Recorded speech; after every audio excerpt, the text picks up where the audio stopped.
Welcome to the KenkoVibe podcast, everybody. I'm Ethan Reed, And I'm Grace Morgan. and we are diving deep today, Grace, into something that's been on a lot of people's minds: obesity in America. It's a big one for sure. A lot to unpack. Yeah, I was going through the research, and I got to say, one of the things that really struck me was how we even think about obesity has really changed. Like it's not just about willpower anymore. Right. It's officially classified as a disease now. That's right. It's recognized as a disease, which I think is important because, that means we're acknowledging how much it impacts our health and how it can lead to other medical problems. And moves it away from that kind of like, oh, you just need to eat less, move more, that kind of oversimplification. Exactly. It's much more complex than that. It's a very multifaceted condition. Okay, so let's start with the basics. How do we actually define obesity? So for adults, we typically use body mass index, or BMI. Okay. And if your BMI is 30 or higher, then that generally puts you in the obese category. Okay, so it's not just about the number on the scale, though, right? Because I feel like there are different types of fat. You're exactly right. We have to consider the different types of fat. So there's visceral fat, which is the kind that builds up around your organs. And that's actually much more dangerous than subcutaneous fat, Okay.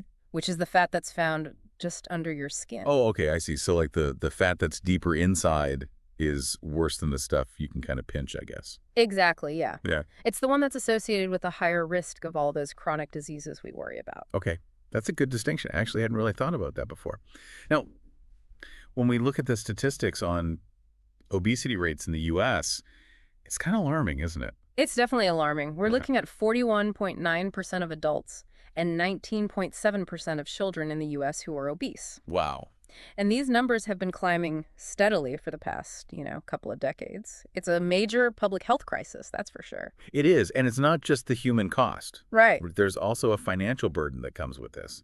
Oh, absolutely. I mean, we're talking about an estimated $173 billion every year in healthcare expenses related to obesity. Wow. And that doesn't even factor in indirect costs like lost productivity and, just people's quality of life going down. It's a problem we can't ignore, that's for sure. And when we look specifically at children, the situation gets even, I think, more concerning. Yeah, childhood obesity is definitely a growing concern. We see from the CDC, that 12.7% of toddlers are obese. Really? Yeah, and then 20.7% of kids in elementary school. And then once they hit adolescence, 22.2% are obese. It's hard to even grasp that, because it's not just about, like you said, carrying extra weight. It's about all the health problems that come with it. Exactly. These kids are at a much higher risk for developing serious health problems later on in life, like type 2 diabetes, liver disease, breathing problems, even mental health issues like anxiety and depression. It's a lot for them to carry. Yeah, absolutely.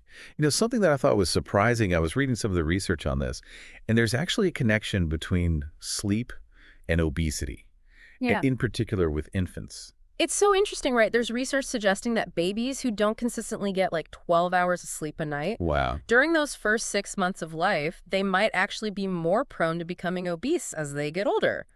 So there's a link there. Wow. And, it all kind of comes back to this thing we talk about a lot on the show, the gut microbiome. Of course, it all comes back to the gut. Right. It always does.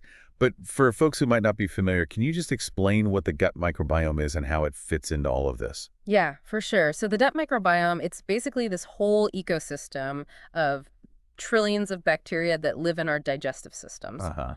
And they play a role in so many things, like digesting our food, keeping our immune system strong, and even, get this, regulating sleep and metabolism. So you're saying the bacteria in our gut can actually influence how much we weigh? That's right. Some types of bacteria, they can make your body better at extracting calories from the food you eat, which can, lead to weight gain. And it's even more connected than that. The gut microbiome can also affect the production of hormones that are involved in sleep regulation. Wow. So when your gut microbiome is out of whack, it can mess with both your sleep and your weight. It's a domino effect. Yeah. It all kind of ties together. Now, we can't talk about obesity without talking about socioeconomic factors, can we? Absolutely not. I mean, historically, we've seen that people in lower income groups tend to have higher rates of obesity. Right. And often that's tied to things like, not having access to healthy foods, not having safe places to exercise, things like that. Yeah, it makes a big difference. It does. But there's some good news coming out of the WIC program, which is a program that helps low-income women and children get the nutrition they need, and they've actually seen obesity rates decline across different racial and ethnic groups. That's encouraging. Yeah, it's a good sign that with the right support, we can actually make a difference. Right. So what about teenagers and adolescents? What are some of the unique challenges they face with obesity? Yeah, teenage and adolescent obesity, it's often linked to them being less physically active, spending more time in front of screens, and early puberty can also play a role. Those hormones can really make weight management a challenge. Yeah, hormones are no joke. They're not. And early puberty, that's a whole other layer of complexity. It is, for sure. And all of that together can make it really tough for teenagers to stay at a healthy weight. And, we talk about obesity in adults and that BMI scale, but it's not always a perfect measure, is it? No, it can be pretty misleading, especially if you're someone who's like super muscular Right. or, for women in general, we tend to have a higher percentage of body fat. So it doesn't always give you the full picture of someone's health or body composition. Yeah, exactly. Yeah. A BMI of 30 or higher, that's generally considered obese for adults. But we have to look at other things too, like waist circumference, blood pressure, cholesterol levels, all of that matters. Right. It's not just about that one number. Yeah. And speaking of numbers, geographically, the picture is getting kind of scary. Yeah. Like, did you know that 22 states now have adult obesity rates over 35%? Wow, that's a lot. That's a lot. And in 2022, it was 19 states. So even just in a year, It's going up. and get this, a decade ago, no state had an obesity rate that high. It's a pretty stark reminder that this is not just a personal problem, it's a societal issue. Yeah, for sure. And, when we look at it state by state, there are some pretty big differences. Huge disparities, like West Virginia, Louisiana, and Oklahoma have the highest adult obesity rates. But then you look at places like D.C., Colorado, Hawaii, they have the lowest. Yeah, interesting. I wonder what those states are doing differently. Right. Something to look into. Now, what about between men and women? Is there a difference there? Yeah, there is. So more women are classified as obese overall, but men actually tend to have higher rates of what we call severe obesity. Okay, interesting. So it's more common in women, but the more extreme cases are more often men. Exactly. So we know it's a problem. But what's causing all of this? I mean, it's got to be more than just people's choices. Yeah, right. Way more. I mean, obesity is a complex disease, and there are a lot of different things that contribute to it. Like what? Like, what are some of those factors? Well, for starters, we have to look at the types of food that are available and affordable, especially for people with lower incomes. Right. There's a study I was looking at that showed that non-Hispanic, Black, and Hispanic children have higher rates of obesity than white and Asian children. Oh, wow. So that points to the fact that there are systemic issues at play here. It's not a level playing field, is it? Not at all. Access to healthy food, safe places to exercise, even just good health care, it's not the same for everyone. All right. So this whole idea of, eat less, move more, it's not that simple. Not even close. We have to address the root causes of this problem. Okay, so let's dive into some of those root causes then. Like, what are some of the biggest culprits here? Well, one big one is ultra-processed foods. They're everywhere, they're cheap, and they're often more available than fresh foods, especially in lower-income neighborhoods. Yeah, they're kind of designed to be addictive, aren't they? With all that sugar and salt and fat. Yeah, they really are. And then there's added sugar, which is hiding in so many things that we don't even realize. It's scary how much sugar is in everything. It really is. And of course, we can't forget about our sedentary lifestyles. We're sitting more, moving less. Yeah, screen time is definitely a factor. Huge factor. And it's not just about going to the gym. It's about finding ways to incorporate more movement into our daily lives. Like taking the stairs instead of the elevator, going for walks, that kind of thing. Exactly. Small changes can add up. Okay, so food and activity, what else? Well, we also have to consider things like genetics. Uh-huh. Certain health conditions can make it harder to maintain a healthy weight, and even some medications can have side effects that cause weight gain. It's complicated. It really is. So it sounds like we need to stop blaming people for this and start looking at the bigger picture. 100%. Obesity is a complex issue, and there's no one-size-fits-all solution. Okay, so if we know all these factors are at play, what can we actually do about it? Like, how do we tackle this problem from both an individual and a societal level? That's the big question, isn't it? And I think it starts with awareness. We need to educate ourselves about the real causes of obesity and stop oversimplifying it. So no more calories in, calories out. Right. It's much more nuanced than that. Okay, so education is key. Right. What else? Well, we also need to address the stigma surrounding obesity. Yeah, that's huge. It's often seen as a personal failing, and that leads to shame and guilt. Makes people less likely to ask for help, too. Exactly. We need to create a more supportive environment where people feel comfortable seeking help and making changes. Okay, so education, tackling stigma. What are some practical steps people can take to start making healthier choices? Well, first and foremost, focus on eating nutrient-dense foods. Like what kinds of foods? Fruits, vegetables, whole grains, lean protein, Okay, so the good stuff. the good stuff, exactly. And watch out for added sugars. Aim for less than 3 grams per serving. That's a good rule of thumb. Okay, that's helpful. And what about exercise? How Yeah. can we make it more fun and less of a chore? Find something you enjoy. It doesn't have to be the gym. It could be dancing, hiking, swimming, even just playing with your kids or your dog. Just move your body. Exactly. Make it fun and aim for at least 30 minutes most days of the week. And it doesn't have to be all at once, right? Nope, you can break it up throughout the day. Okay, that makes it feel more doable. And you've mentioned sleep and stress a few times. What are some things people can do to improve their sleep and manage their stress? When it comes to sleep, consistency is key. Okay. Go to bed and wake up around the same time every day, even on weekends.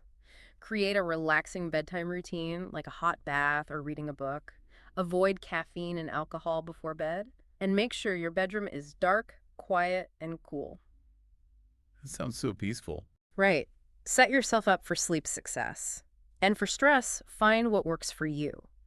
Exercise, meditation, spending time in nature, connecting with loved ones, those are all great options. Yeah, self-care is so important. It is, and if you're struggling, don't be afraid to ask for help. A therapist can provide really valuable support. Right. It's okay to reach out. Yeah. We've talked a lot about individual actions, but this isn't just an individual problem, is it? No, it's a societal issue. So what can we do as a community to create an environment that supports healthy choices? Well, we can start by advocating for policies that make healthy food more accessible and affordable, and that encourage physical activity. So like better zoning laws, more parks, things like that. Exactly.